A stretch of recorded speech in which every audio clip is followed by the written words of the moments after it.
नमस्ते फ्रेंड्स, कैसे हो आप सभी। भगवान आप सभी की हेल्थ को अच्छा रखे, खुश रहें आप सभी। तो फ्रेंड्स, आज की वीडियो में हम आरामदायक सलवार की कटिंग और स्टिचिंग करना सीखेंगे। तो मेरा ये जो कपड़ा है, ये 2.25 मीटर कपड़ा है, इसकी लंबाई जो है। और मैंने कपड़े को इस तरह से 4 लेयर में करके रख लिया है, फैला लिया है इस तरह से, देखिए।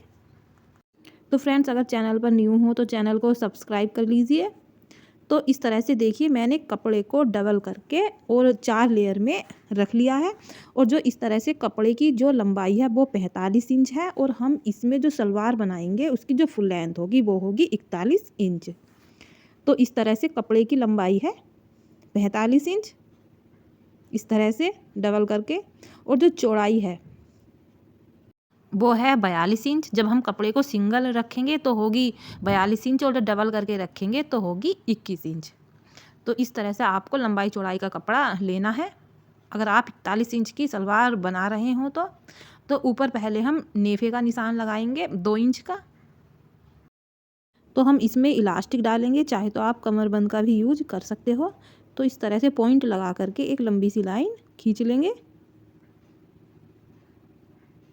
जो ये सलवार होती है इसमें बहुत ही आराम मिलता है पहनने के बाद।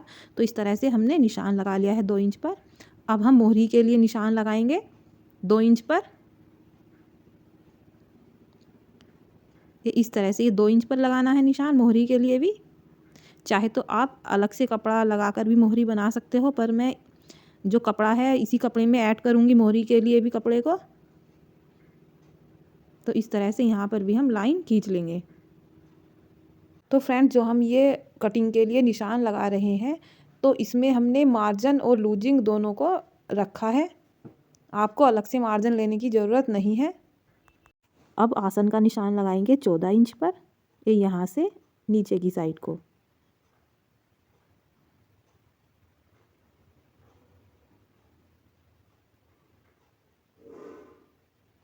ये इस तरह से।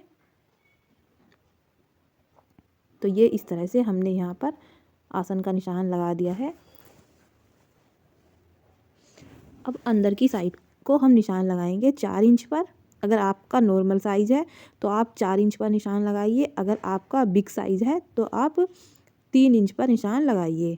ये इस तरह से अंदर की साइड को, यहाँ से आसन के निशान से अंदर की साइड को।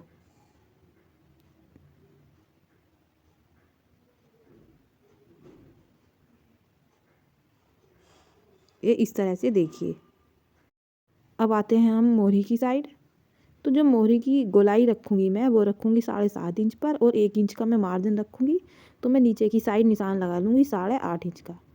आप कम या ज़्यादा यहाँ पर मोहरी की गोलाई रख सकते हो। तो इस तरह से मैं 8.5 इंच पर निशान लगा लूँगी। अब हम मोहरी की साइड तिरछी लाइन खींचेंगे कि जब हम मोहरी बनाए और अंदर को कपड़ा मोड़े तो आराम से एडजस्ट हो जाए। तो इस तरह से हम यहाँ पर तिरछी लाइन खींच लेंगे।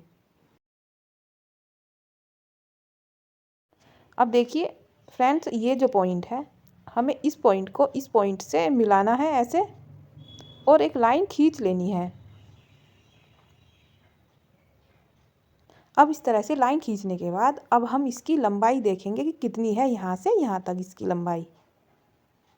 तो यहाँ से यहाँ तक जो इसकी लंबाई है वो देखिए 27 इंच है। तो 27 इंच का हाफ हुआ 13.5 इंच, इस तरह से देखेंगे। तो 13.5 इंच पर अब हम एक निशान लगाएंगे इस तरह से।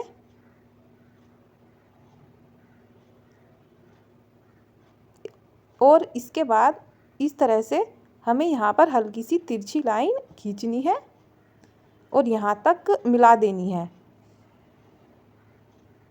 तो अब देखिए इसका जो ढाल था वो भी कितना अच्छा लगने लगा है।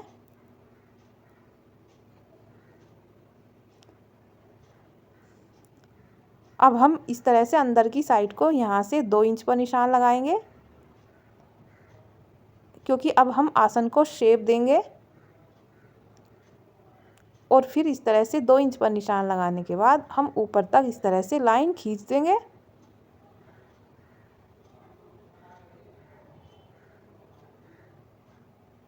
और यहाँ की साइड हम इस तरह से राउंड शेप देंगे, कुछ इस तरह से।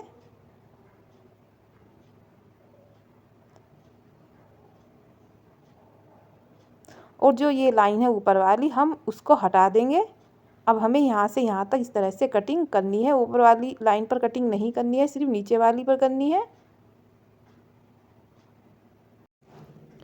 तो इस तरह से अब हम इसकी कटिंग कर लेंगे।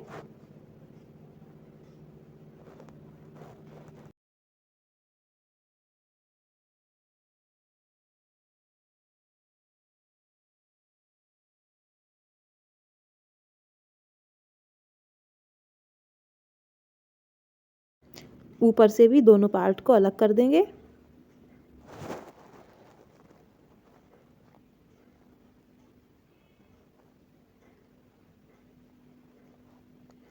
तो इस तरह से हमने सलवार की कटिंग कर ली है। तो इस तरह से कटिंग करने के बाद ये कुछ इस तरह की लगेगी। इधर की साइड ये मोहरी है कुछ इस तरह से, अंदर को मोड़ेंगे यहाँ से हम इसको, और इस तरह से दोनों पार्ट को अलग कर लेंगे। तो सबसे पहले हम इसकी मोहरी बनाएंगे। तो मोहरी बनाने के लिए मैंने ये बुकरम लिया है। जो बुकरम की चौड़ाई है वो है 1.5 इंच, और फिर इस तरह से आधा इंच अंदर को कपड़ा मोड़ते हुए सिलाई करेंगे और सलवार की मोहरी बनाएंगे।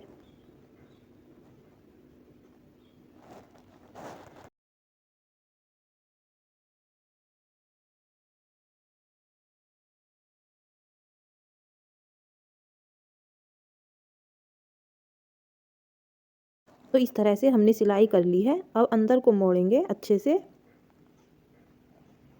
और मोड़ने के बाद इसके ऊपर भी इस तरह से सिलाई करेंगे।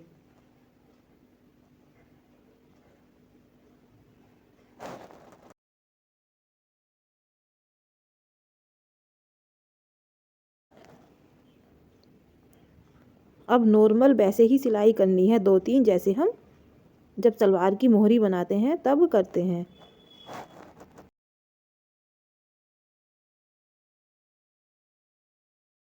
सेम ऐसे ही हमें दूसरे पार्ट की मोहरी बनानी है। इसके ऊपर मैं एक और सिलाई करूँगी इसी तरह से। तो इस तरह से हमने दोनों पार्ट की मोहरी बना ली है। अब इस तरह से दोनों पार्ट को ऊपर नीचे रखना है ऐसे, और आसन की साइड भी सिलाई करेंगे, दोनों साइड, इधर की साइड भी और दूसरी साइड भी। तो देखिए मैंने सिलाई कर ली है दोनों साइड इस तरह से। अब इसको ऐसे खोलना है और आसन वाली साइड मिलानी है, और सबसे पहले हम नीचे की साइड सिलाई करेंगे यहाँ पर। इतनी सिलाई करने के बाद फिर हम मोहरी की साइड से सिलाई करेंगे। तो इस तरह से हम निशान लगा लेंगे 7.5 इंच पर, इधर की साइड भी, और सिलाई कर लेंगे। तो इस तरह से देखिए मैंने सिलाई कर ली है यहाँ से यहाँ तक। अब हम इसका ऊपर की साइड से नेफा बनाएंगे। तो नेफा बनाने के लिए इस तरह से 2 इंच अंदर को मोड़ते हुए इस पर सिलाई कर लेंगे, और थोड़ा सा पोर्शन खुला रखेंगे इलास्टिक डालने के लिए। तो इस तरह से देखिए हमने नेफा बना लिया है। अब हम सलवार को सीधी साइड करेंगे और यहाँ से इलास्टिक को डालेंगे।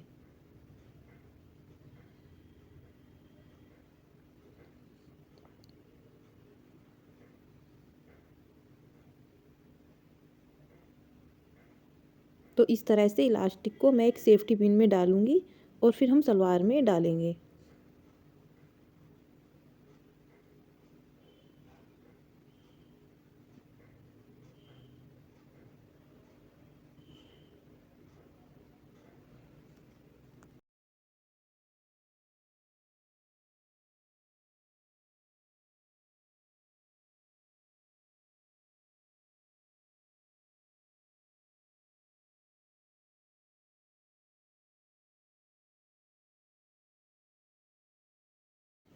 तो इस तरह से इलास्टिक डाल लेंगे और सेफ्टी पिन को निकाल देंगे, और इलास्टिक को एक ही साइड आपको रखना है, अलट पलट नहीं करना है, और इस तरह से फिर सिलाई कर देंगे। तो इस तरह से इलास्टिक पर सिलाई लगा दी है, और इलास्टिक को अंदर करने के बाद जो ये खुला हुआ पोर्शन है जहाँ से हमने इलास्टिक को डाला था, इस पर भी सिलाई कर लेंगे।